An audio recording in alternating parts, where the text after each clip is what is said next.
Hola, buenas noches.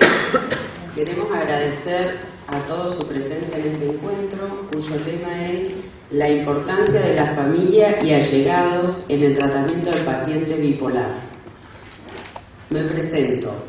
Soy Rosana, miembro de FUBIPA Neuquén, Fundación Bipolares de Argentina, sede Neuquén. Les cuento un poquito. FUBIPA es una fundación integrada por pacientes bipolares, familiares y médicos psiquiatras, que fue fundada o creada por el doctor Lagomarsino Alejandro en Buenos Aires hace casi 25 años. Allí se habían iniciado los grupos de ayuda mutua denominados GAM. Se reunían quincenalmente y con resultados satisfactorios para pacientes y familiares. En el año 97, el licenciado Jorge Carri toma contacto con FUBIPA Central de Buenos Aires. Fue en aquel momento cuando comenzaron a reunirse en el Hospital Castro Rendón de Neuquén Capital pacientes con diagnóstico de trastorno bipolar afectivo, identificados como FUBIPA Neuquén. Esto es brevemente un poco de nuestra historia. Ahora quiero compartirles lo que estamos haciendo en la actualidad. A partir de febrero de este año y frente a la aparición de familiares que, descubriendo la existencia del grupo, acudían en busca de ayuda e información acerca de la enfermedad, surgió la iniciativa de crear los grupos de ayuda mutua, GAM, para familiares y amigos. Pacientes con antigüedad en el grupo comenzamos a trabajar organizadamente para llevar adelante el emprendimiento, convocando a familiares que ya habían asistido alguna vez. En marzo, algunos de nosotros viajamos a capacitarnos a FUBIPA Central. Ya en Neuquén, y como parte de la tarea de coordinación, se comenzó a brindar información a través de un espacio propio de Internet. Se hace difusión mediante folletos, por las redes sociales, y también nos organizamos para reunir material informativo, libros, publicaciones, videos, etc. Es muy importante destacar que los grupos de ayuda mutua, denominados GAM, son de autogestión y gratuitos. No reciben aportes económicos de organismos públicos ni privados. No participan profesionales como tal, sino que están coordinados por los propios integrantes como grupo de pares. Las reuniones son quincenales y allí, entre pares, compartimos sufrimientos, logros, experiencias y esperanzas. Intercambiamos información, bibliografía y todo aquello que se refiera a la problemática del trastorno bipolar. Les comento, las reuniones de los grupos son los segundos y cuartos viernes de cada mes en calle Talero 239 de Neuquén Capital y en el horario de 21 a 23 horas. Ahora paso a presentarles al panel.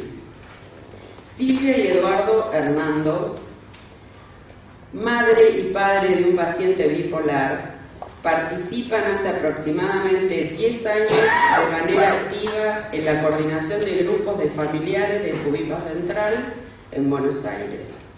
Asistieron a varios congresos de psiquiatría donde FUBIPA tiene un rol destacado, como fue el más reciente en Mar del Plata del 23 al 26 de abril y cuyo lema fue Psiquiatría y compromiso social, hacia una concepción antropológica del sujeto.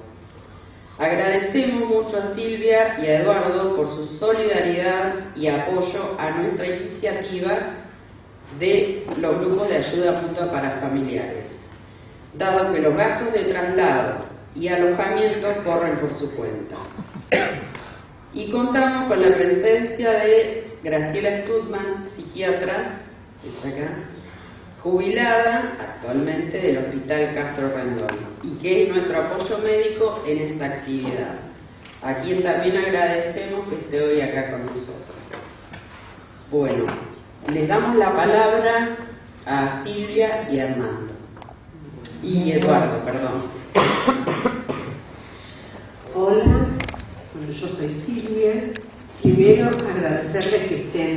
acá presentes, que estén acá, y sobre todo a Rosana. Quiero contarles que estoy acá porque cuando yo en aquella reunión de coordinadores, Rosana manifestó con el entusiasmo y amor que ella ponía en su grupo y dijo: no logramos armar un grupo de familiares estable y necesitaríamos alguna ayuda. Bueno, la verdad que no se podía no ayudarla. Yo sentía, dije, bueno, por lo menos yo no voy a hablar desde un marco teórico.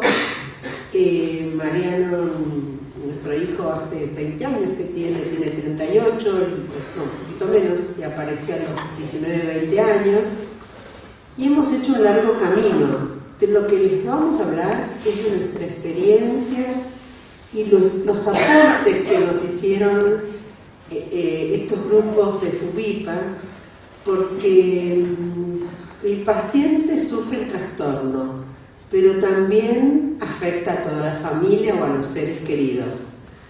Y bueno,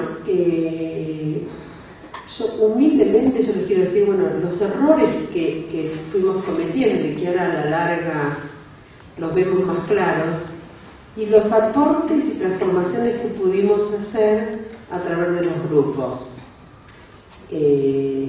Primero les vamos a contar de qué se tratan los RAM, que son grupos de ayuda mutua, espacios donde se reúnen personas y se trata de compartir dificultades o problemas para hallar una solución o un mejoramiento de la calidad de vida. Bueno, yo soy Eduardo, padre de Mariano, como ya lo dijo Silvia. ¿Me escuchan bien? Sí.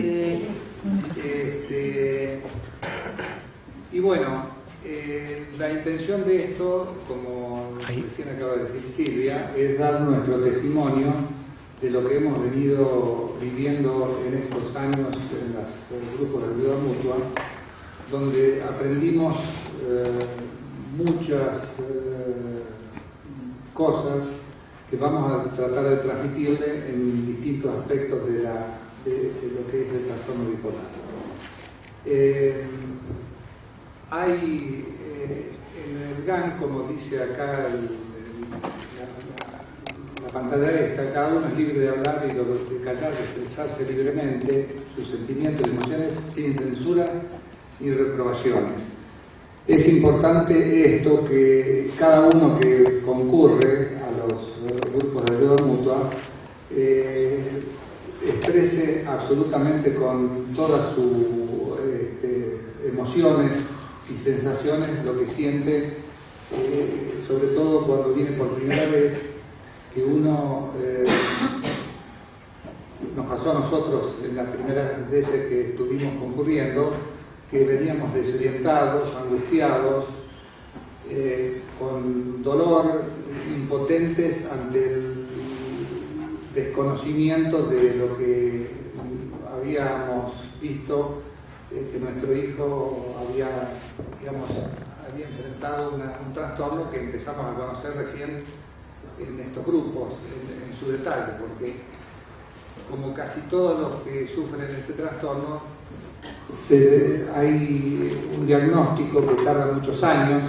En general, entre 8 y 10 años es el tiempo que un diagnóstico tarda en consumarse.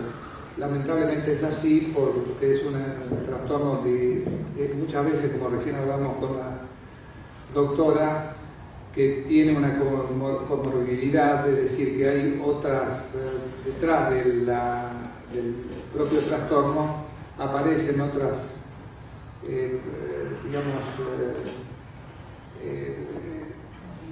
¿cómo le diría a usted, doctora? Detrás del trastorno que aparecen otras patologías, ¿no? Porque los diagnósticos psiquiátricos, hay diagnósticos principales que los psiquiatras nos ponemos en el eje 1, diagnósticos secundarios, aunque no dejan de ser importantes, que están en el eje 2. Entonces, el trastorno bipolar sería un diagnóstico del eje 1, mientras que otras patologías como los trastornos de la personalidad, que pueden acompañar a veces al trastorno bipolar, o el trastorno por consumo de sustancias, que también muchas veces coinciden con el trastorno bipolar, se colocan en el eje 2. En general estamos acostumbrados a un solo diagnóstico, a pensar en una situación monovalente, pero hoy en día tenemos que pensar como más globalmente la patología y no solamente en una sola cosa, ¿no? Vamos ahora a nombrar o encuadrar las reglas que siguen los GAMS y que son 4 pilares básicos donde en el grupo tiene que, digamos, considerarse como importantes al efecto del funcionamiento del grupo, y que son el respeto mutuo, la confidencialidad. Confidencialidad está relacionado, queremos decir con esto, que en el grupo lo importante es que lo que se hable dentro del grupo no salga de ese ámbito. Hablar en primera persona, es decir, hablar de lo que me pasa a mí, que es lo importante, porque de alguna manera lo que me pasa a mí puede ayudar a mi experiencia, a la experiencia que estoy viviendo, puede ayudar a los demás en sobrellevar su trastorno.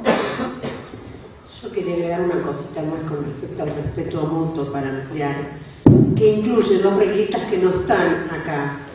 Una sería que no es regla porque de todos modos se acepta. En estos grupos es importante la puntualidad. ¿Por qué? En el grupo se vuelcan cosas muy personales, a veces dolorosas. Hay personas que tardan mucho tiempo en poder abrirse. Cuando alguien llega tarde, todo se mueve, no se entiende, es como que se rompe un clima, y a veces hay personas que les costó mucho poder llegar a hablar y abrirse de corazón, diría yo, ¿no? Entonces, ese respeto también es importante tenerlo presente. Y otra reglita sería hablar del presente, porque a veces se cae en hablar de las cosas que pasaron. Yo a veces digo un chiste que sé que tengo, le dan de tomar y empieza que sé que tenía, ¿no? Entonces yo digo que a veces uno en la vida se sigue quedando en el pasado o en las cosas que pasaron. Es más útil en los grupos hablar del presente, de lo que me está pasando, realmente en esta época hay que agradecer que hay mucha más medicación, están habiendo muchos más tiempos de estabilidad, hay apoyo, hay más información. Entonces, me acuerdo que en una reunión de coordinadores, Rosana me dijo, ¿cómo dicen que es de buen pronóstico? Y yo estoy convencida que es de buen pronóstico si hay información, psiquiatra, médico, una red de grupo de ayuda mutua. Los GAM no es un grupo terapéutico, una terapia de grupo, no. En una terapia de grupo hay un psicólogo que dirige la reunión y marca un paso. No, en estos grupos hay un coordinador que hace de moderador, pero estamos para escucharnos y no juzgarnos, cosa que a veces cuesta. Uno tiende a juzgarse o a criticar, y bueno, aceptar que somos distintos, y uno aprende con el testimonio del otro, y no se da cuenta en ese momento, pero aparecen situaciones, por ejemplo, yo hablo mucho de los familiares, en que uno no sabe cómo reaccionar, o se da cuenta que comete errores, y la verdad que uno dice, escucha, esto fue gracias al grupo. Y yo no digo que tengamos una vida feliz, pero una felicidad razonable. Cuanto más es, porque hay que reconocer que los cercanos, los que queremos a las personas, al paciente que sufre el trastorno, en el momento de inestabilidad, por ejemplo, de manía, se sufre mucho y no se sabe cómo actuar. Y muchas veces toda la familia empieza a desarmonizarse mal. Y la verdad que no le hacemos ningún favor al paciente. Y en general queremos evitar la internación, que la internación sea domiciliaria, pero al que cuida hay que cuidarlo. Y una forma de cuidarse son estos grupos, estas redes que hay que construir. Lo que yo más me gustaría transmitirles, que no está bueno aislarse, que está bueno unirse, que está bueno compartir. Y este trastorno, hablar en un grupo donde todos saben de qué se trata, es distinto. Y yo creo que cuanto mayor nos vinculemos, mayor información distribuyamos, esto cada vez va a ser de mejor pronóstico, por lo menos para colaborar con un estado estable, porque hay que reconocer que todos nos desestabilizamos, no todos, no, así que, pero bueno, quería decirle eso. Perdón, Silvia, antes de pasar por ahí a otro slide, me gustaría hacer referencia a la confidencialidad, porque nosotros vivimos en una comunidad pequeña.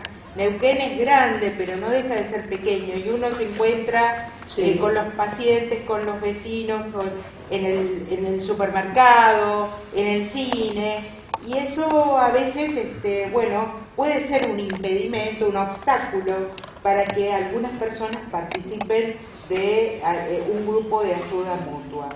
Sin embargo, quiero destacar esta cuestión de la confidencialidad, que se respeta y que es una situación muy seria, y que lo que se dice en el grupo queda en el grupo, y el anonimato en relación a los ejercicios profesionales de cada uno de los integrantes del grupo, tanto de pacientes como de familiares, porque en esto no hay clases sociales, no hay pobres y ricos, no hay universitarios y analfabetos, todos podemos en algún momento padecer la enfermedad o este trastorno, con lo cual me parece importante que la gente sepa que esta situación de la confidencialidad se respeta a rajatabla. Total, fundamental. Eso es regla, pero además es regla en todos los grupos de ayuda mutua, ¿no? Tal cual. Sí, eso es fundamental. Lo otro es escuchar, aprender a escuchar y no juzgar, dejar hablar a la persona. No tenemos por qué pensar todos iguales, lo que tenemos es que dejar expresar. Entonces, bueno, es otro tema que cuesta. La tendencia es a opinar o rebatir. Uno puede decir, yo hago esto, o yo haría esto, sin juzgar al otro, ¿no? Sí, porque siguiendo lo que dice Silvia, lo importante del grupo es lo que le pasa a cada uno de los integrantes del grupo. Y esas manifestaciones y esos, expresiones de sentimientos, de emociones, que cada una de las personas que forman el grupo, brinda al resto de los participantes, es importante porque en base a esa información, porque cada uno tiene su característica en su grupo familiar. A veces el que sufre el trastorno es un hijo, a veces es una pareja, a veces es un hermano, en fin, hay distintas relaciones de familia, y esto hace que cada caso sea particular y único. Pero de ahí que es importante que el escuchar más que el hablar. Hay mucha gente que va a los grupos y no habla porque prefiere escuchar, o se integra en otras sesiones posteriores porque primero quiere informarse, cosa que está muy bien, y de alguna manera tampoco nadie obliga a nadie a hacerlos hablar sobre lo que le está pasando. Pero es cierto que escuchar sin juzgar es un tema que digamos como de mucha importancia para el grupo. Sí, porque es verdad que lo importante es ir, y a veces alguien puede no hablar o porque está muy mal o está deprimido, pues no quiere hablar, hay que respetarlo, o porque está muy bien y no necesita hablar. Es importante cuando se está bien también ir, sobre todo los familiares. Los familiares es bastante común en los grupos en casi todo el país, que cuando la persona allegada, el hijo, la madre o el padre está bien, el familiar no va. Y es importante la presencia cuando se está bien, porque el que viene muy mal y viene desesperanzado y el otro le dice, no, pero se sale, es un testimonio viviente. Es muy desesperanzador cuando estamos mal en general. Y ver a otro que te dice, mirá, fulanito, mi esposa, pero ahora está bien, trabaja. Es importante ser solidarios y tratar de concurrir siempre, esté bien o esté mal nuestro familiar, ¿no? Sí, nosotros hace los años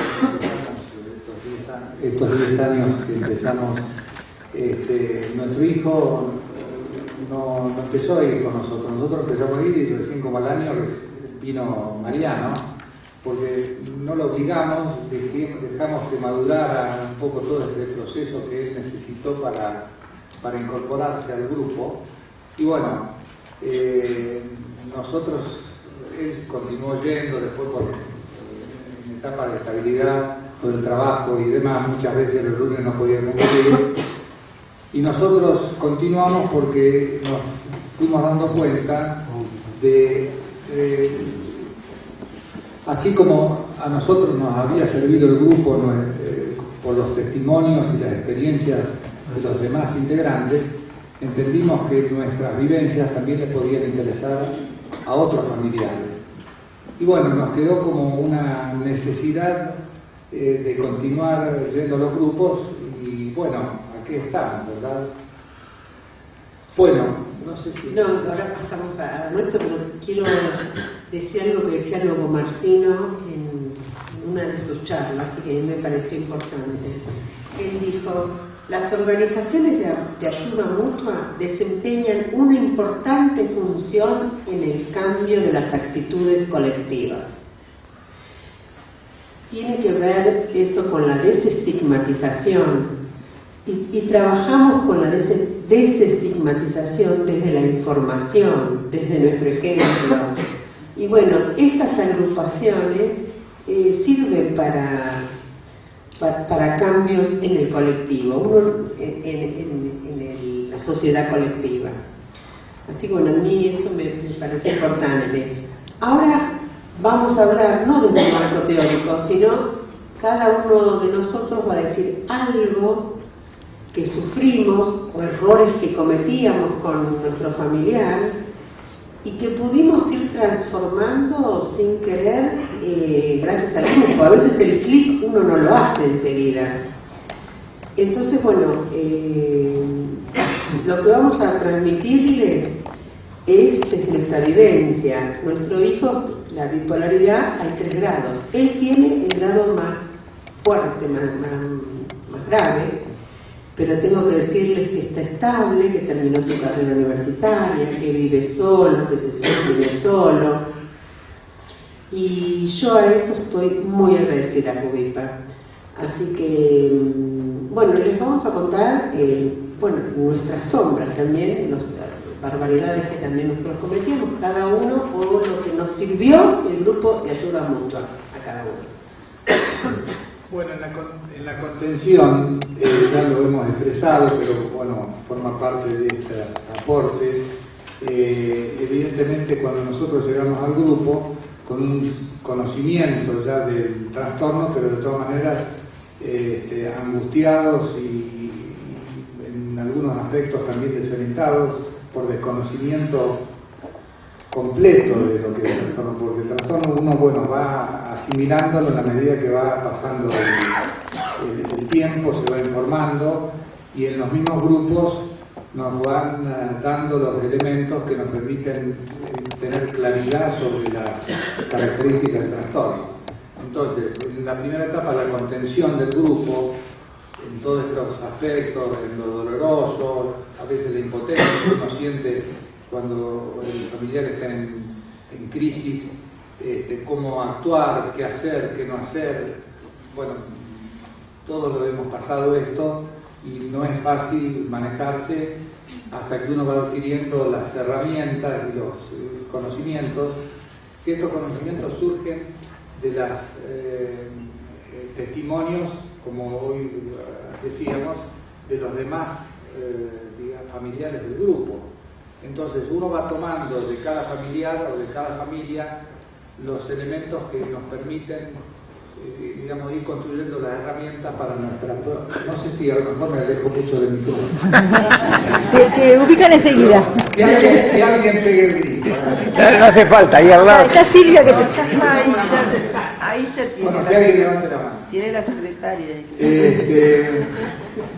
Entonces, al no conocer la naturaleza, cuando uno comprende en realidad la naturaleza después del trastorno, se va dando cuenta, bueno, de todo lo que ha vivido de ahí para atrás. Pero bueno, hasta llegar a ese punto uno tarda un tiempo. Entonces, nosotros agradecemos infinitamente a los grupos de ayuda mutua de habernos permitido ir creciendo en darnos los elementos como para que nuestro vínculo con nuestro hijo haya sido cada vez mejor a través de los años. Por supuesto que esto desde nosotros, desde él también ha aprendido mucho, pero después en todo caso vamos a hablar un poco del tema de los pacientes. El segundo punto es la información. Una es la información sobre qué es el trastorno, sobre los ciclos. Eso, la verdad, que además de los libros, hasta internet, se consigue fácil. Yo voy a decir qué valoré yo de información. En realidad, lo que yo valoré fueron las herramientas que me dio el grupo para atravesar ciertas dificultades. Las herramientas que me dio el grupo para valorizar que a pesar de que la cosa estaba mal, estaba mejor. Les cuento un ejemplo.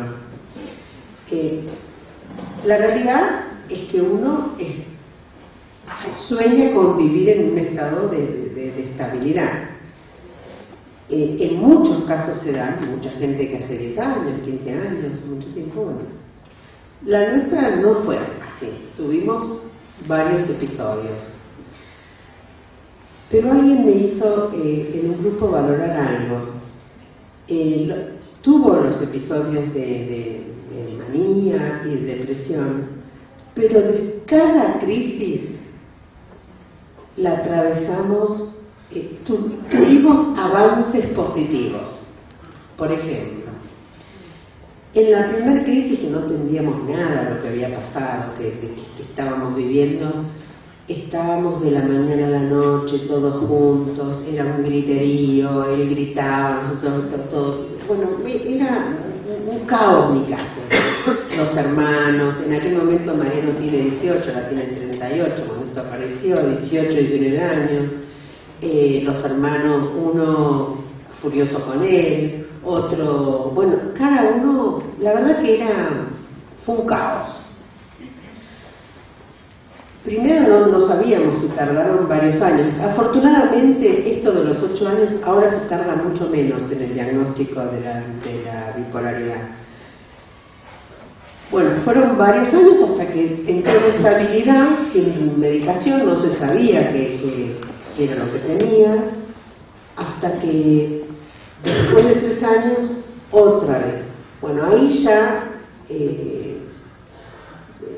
volvemos otra vez, para hacérselas cortas también, se lo diagnostica bien, está todo mejor, y empezamos con Fubipa. Cada crisis, si bien fue dolorosa, pues yo no puedo mentirles y decir no, pero cada crisis la fuimos atravesando con dolor pero mejor. Por ejemplo, en la última crisis, ya antes era como la entrega total, mañana, tarde, noche, no dormíamos, tomábamos vacaciones en los trabajos para estar. Y la verdad que el cuidador se tiene que cuidar, porque también estar todo el tiempo con alguien que está muy alterado, también uno se altera, o por lo menos la salud nuestra no es tan, no somos tan equilibrados, ¿no? Pero es difícil mantenerse equilibrado, porque además empieza toda la familia a convulsionarse y se empiezan a alterar todos, no es uno solo, nos alteramos todos. Les cuento cómo fue la última crisis, que fue internación domiciliaria. Yo me quedaba con él a la mañana, a las 2 de la tarde me comunicaba con el psiquiatra, le decía cómo había estado todo bien, le decía si había que modificar o no modificar, y de 2 a 8 cada día había alguien distinto. Por ejemplo, un día ya mis hijos cada uno no viven más con nosotros. Un día venía un hermano, otro día venía una tía, otro día hasta las 8. Y a las 8 volvía él temprano y ya estaba él, que era la noche. Algún día yo me iba a cenar con mis amigas, era como que hablaba, uno necesita tomar aire, porque después venía mejor con él. Al principio lo hubiera tomado como que era un abandono, o lo hubiera tomado culposo. Después me di cuenta que la verdad que el vínculo era mucho mejor. Ni él se desgastaba conmigo, porque en realidad con las personas más cercanas el vínculo es más difícil en épocas de crisis. Y uno viene, digamos, estamos mejor nosotros con él en ese aspecto. Incluso, por ejemplo, en la depresión, él nos dijo, a mí lo que me alentaba a que iba a pasar es que yo los veía a ustedes tranquilos, porque el mensaje era siempre el mismo, es un periodo y pasa, ya lo pasaste otras veces, es dolorosa la depresión, pero va a pasar, tenés que tener confianza. Pero eso uno lo tiene que transmitir desde la tranquilidad. En otras etapas yo estaba, levantate, no es buena la cama, tienes que levantar, te va a hacer bien, afeitate, vamos a correr, vamos a caminar. Y permanentemente era una pesada, la verdad. Después, si hay tiempo, quiero compartir un videito de 2 minutos. Yo no era empática en la depresión, pero yo me desestabilizaba mucho. Por eso yo insisto también en que los familiares hay que cuidarlos y que se tienen que cuidar, porque uno no puede dar lo que no recibe, lo que no tiene. Si uno está muy alterado, no puede calmar al otro, ¿no? Esto es desde mi vivencia, es lo que quería compartir con ustedes. Entonces, la información no fue solo el marco teórico de qué se trata el trastorno, porque los que estamos con esto medio que sabemos que son cíclicos, que las euforias, que las manías, sino que yo valoro más la información que recibí en cómo actuar en las crisis.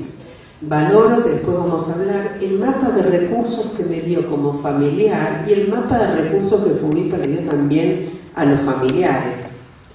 Porque cuando ellos, los jóvenes, se juntan en un grupo,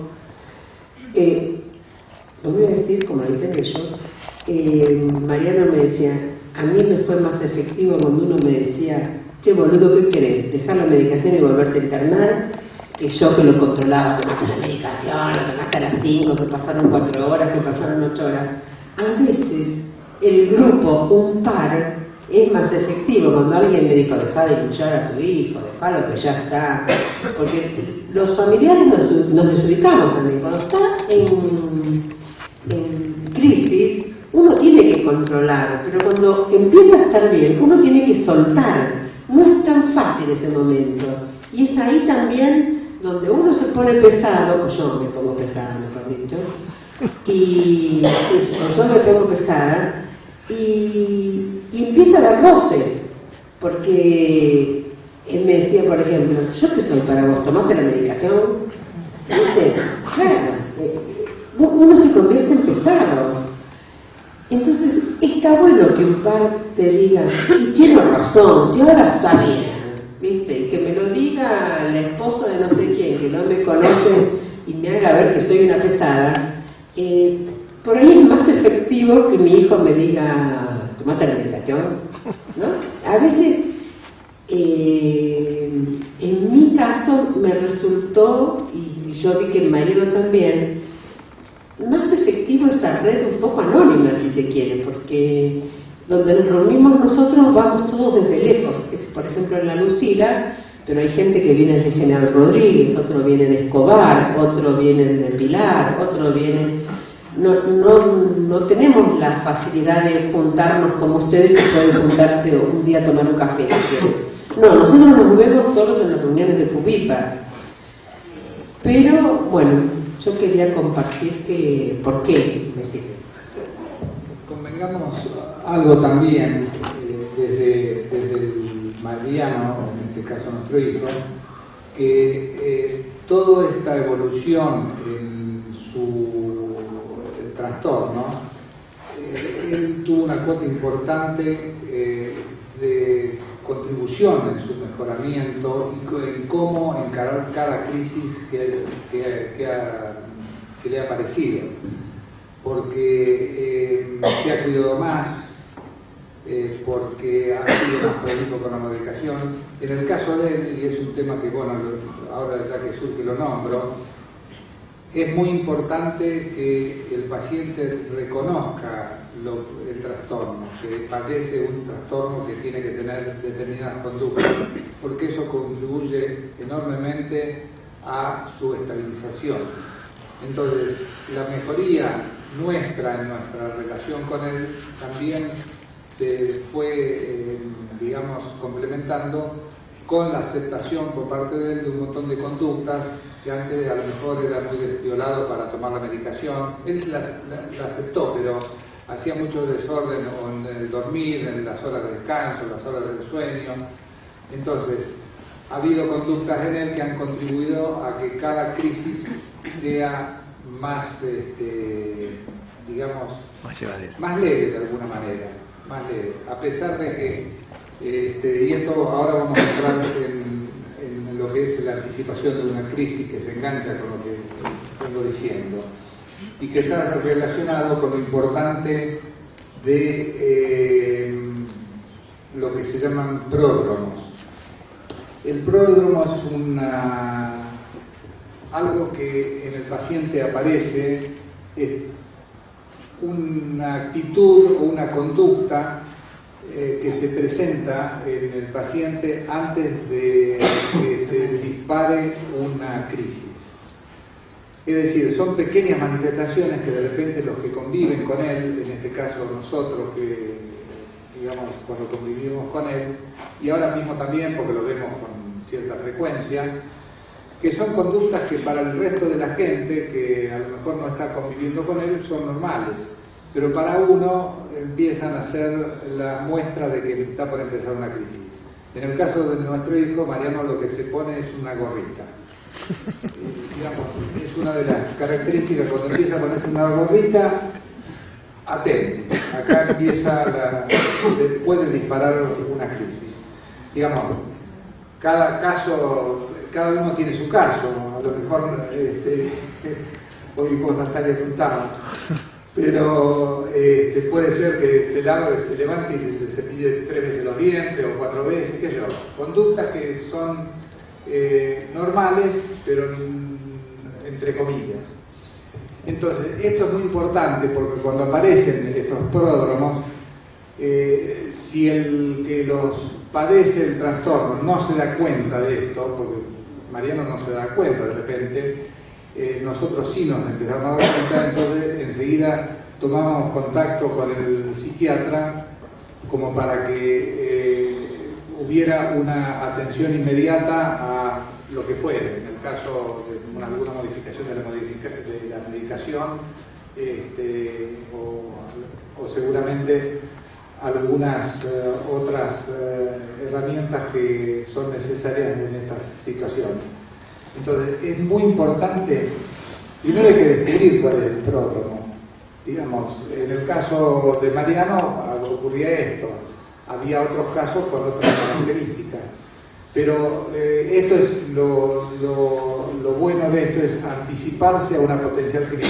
Si la agarramos a tiempo, seguramente vamos a poder volver a un nivel de estabilidad antes de que la crisis siga avanzando y pueda ser más grave, ¿no? Bueno. Nos salteamos comunicación con el paciente. No. Para mí ha sido fundamental y es muy importante comunicar, hablar con Mariano, en este caso, hablar con el paciente en estados de estabilidad y establecer acuerdos, pero en estabilidad, cosa que las decide él, no yo cuando él está en manía, y la decisión la tomamos cualquiera de nosotros.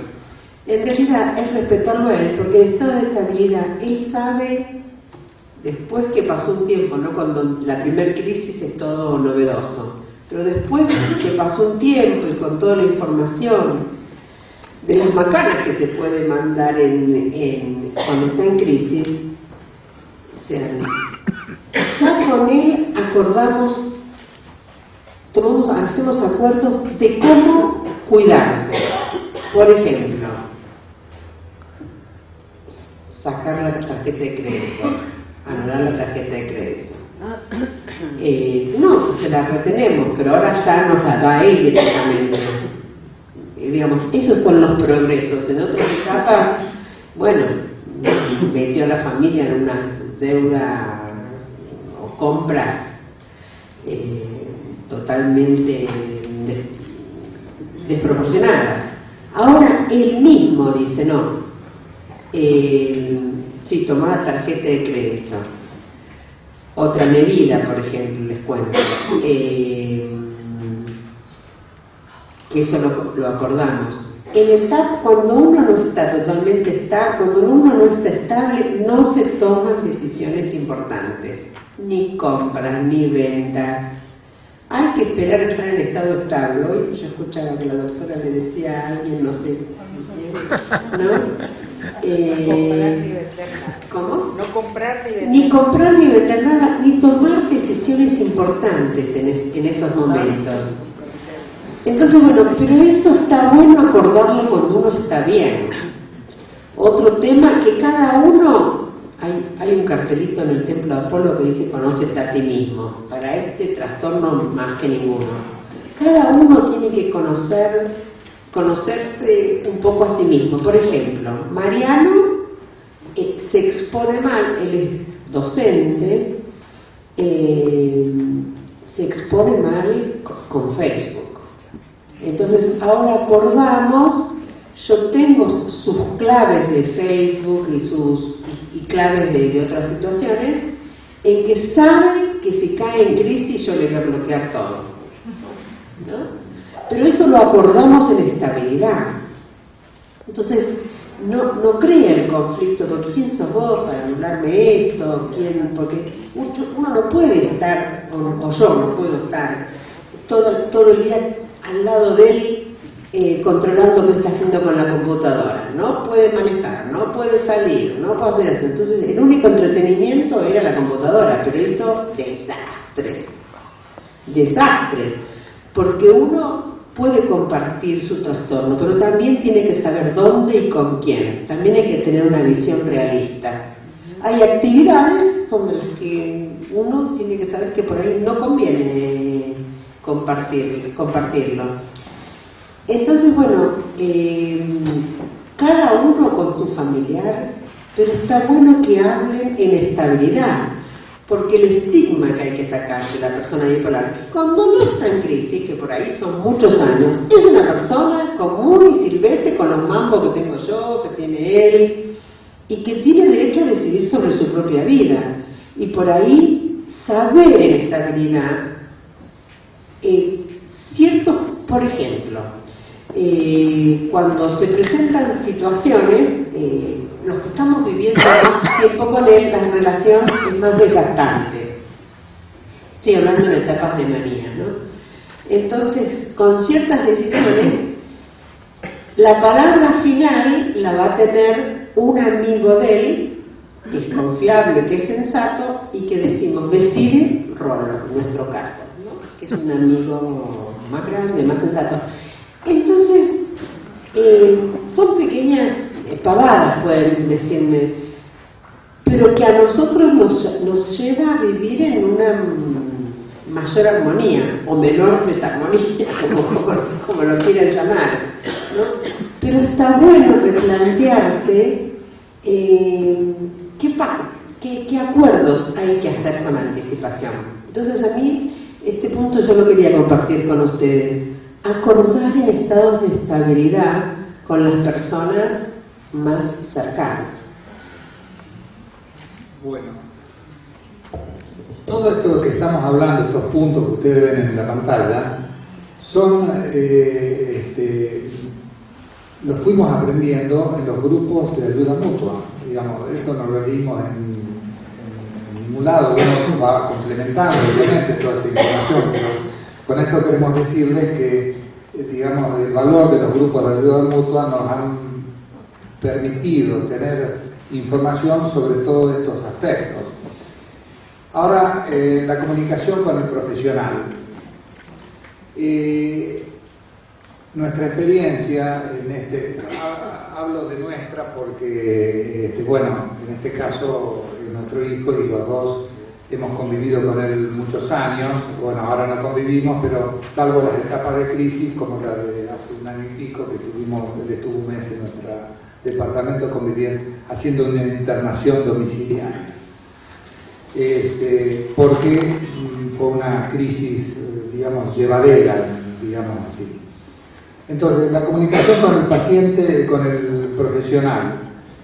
Nosotros aprendimos y lo hemos estado haciendo en forma permanente durante las crisis, de la evolución del trastorno, transmitirle al profesional cómo va evolucionando el trastorno, digamos, en el día a día cuando está en una crisis, digamos, ya sea de manía o de depresión.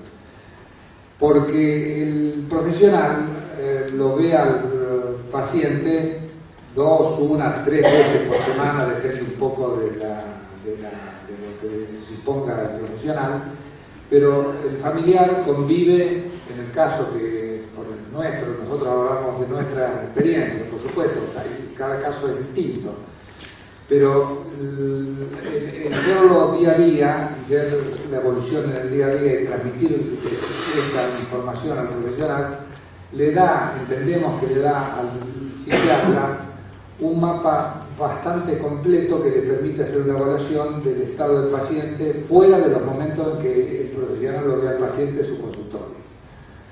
Es más, voy a contar no una anécdota, sino una realidad que nos ocurrió hace muchos años atrás con un médico que fue quien le diagnosticó el trastorno bipolar a Mariano, y un día de una crisis posterior que tuvo, lo llamamos y le dijimos, doctor, necesitamos verlo porque Mariano anda está empezando con una etapa de crisis, está en crisis y necesitamos verlo. Entonces, él estaba volviendo de no me acuerdo, de un congreso, y me dice, no me lo traigan, yo voy a su casa a verlo, porque nos llamó la atención, y después cuando vino a casa y lo vio y demás, nos manifestó, yo acá en su casa, con su entorno familiar, es donde veo realmente la realidad del cuadro que tiene la crisis de Mariano en su entorno. Ahí es donde se blanquea absolutamente la conducta y el estado de él en este estado.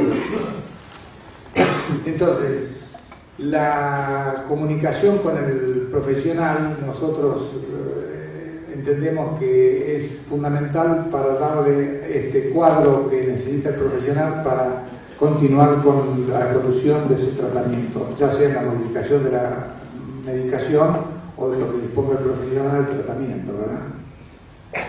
Bueno. ¿Querés? Sí, quería contar algo porque Sí. también la psiquiatría, la salud mental ha evolucionado en estos últimos años en darle un espacio de mayor importancia a la familia. Durante muchos años estuvo el rol de la familia era bastante desacreditado en relación al paciente, y muchas veces la familia era, y fundamentalmente las madres, como las depositarias de la patología de un hijo, ¿no?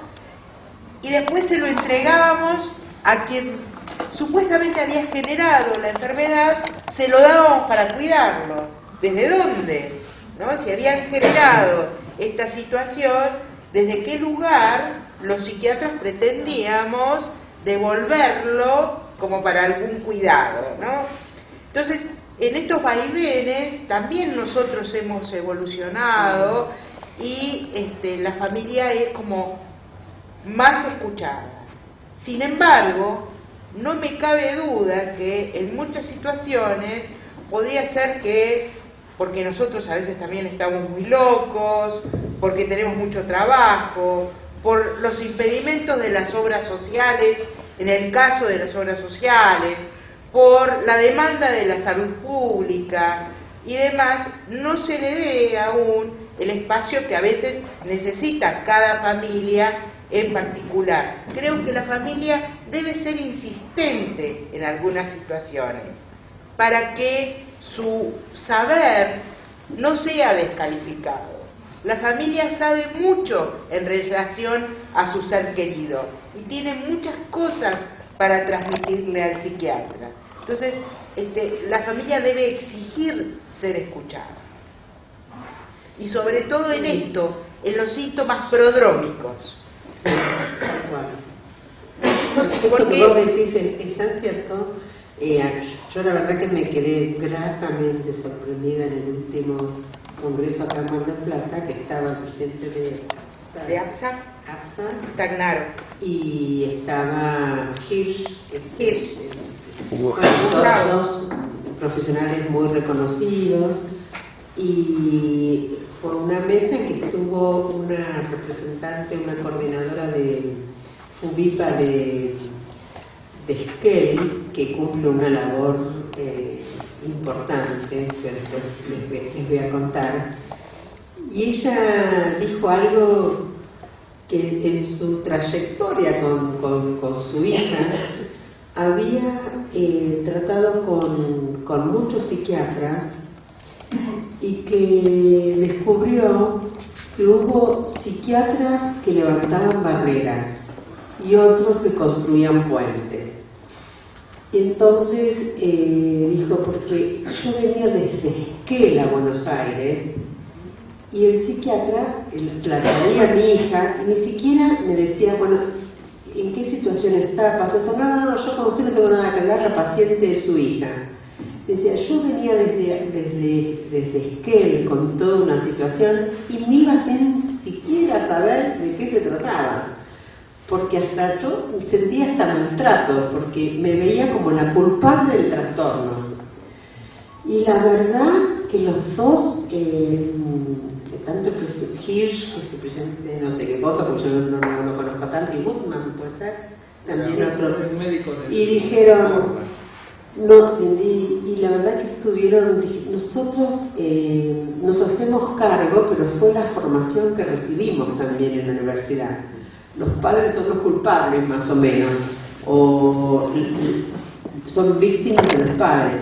Y la verdad que este es un trastorno químico que muchas veces es hereditario, que a veces, en muchos casos, hay un episodio que después lo desata, pero ahora estamos transformando esto, y la verdad que fueron de una calidez y de una comprensión y de una humildad de hacerse cargo, y eso que vos dices es cierto, hay mucha más apertura en los psiquiatras, porque nadie quiere invadir al paciente, pero está bueno que si yo veo que se empieza la gorrita y se va a venir, preverlo. Ahora, por suerte, es él el que se da cuenta que se viene, pero a veces se tarda un tiempo en aceptar el trastorno, en aceptar cuáles son los síntomas, en aceptar cuando empiezo a estar con toda la polenta que tengo que parar, que si no dormí tengo que chiflar, ¿no? Porque en nuestro caso, uno de los primeros síntomas también es no dormir toda una noche, ¿no? Entonces, bueno, está tan... prolongar la estabilidad. Y entonces, bueno, si ellos no se dan cuenta, bueno, es duro tener que pasar. Entonces, si no se da cuenta él, y bueno, es preferible que el más cercano llame al médico, o por lo menos que el psiquiatra sepa. Pero es cierto que hay un cambio de postura, bienvenido, ¿no? Porque, y también los familiares, así como estaba el cartelito en el templo de Apolo, conócete a ti mismo, hay uno que dice nada en exceso. También a veces el familiar tiene que respetar el tiempo del psiquiatra, no se lo puede tampoco estar llamando permanentemente, porque hay casos en que psiquiatras muy reconocidos